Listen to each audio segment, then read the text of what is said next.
Okay, like I said before, that life does not give you what you want. Life does not give you your desires, but instead life gives you what you believe is true for you.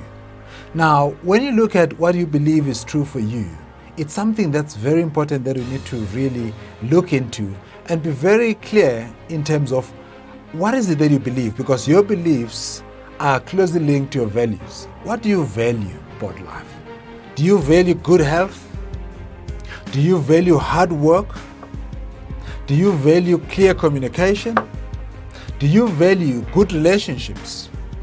Do you value success in life? Because those are the things that are important that will help you to believe or to formulate those beliefs that will guide you, because your beliefs are your guiding principles in life. So you cannot achieve something that contradicts your beliefs. So you need to be very clear with your beliefs. Are you ready to move from mental darkness to mental light? Then I'm here. Please do give me a call and let's engage further.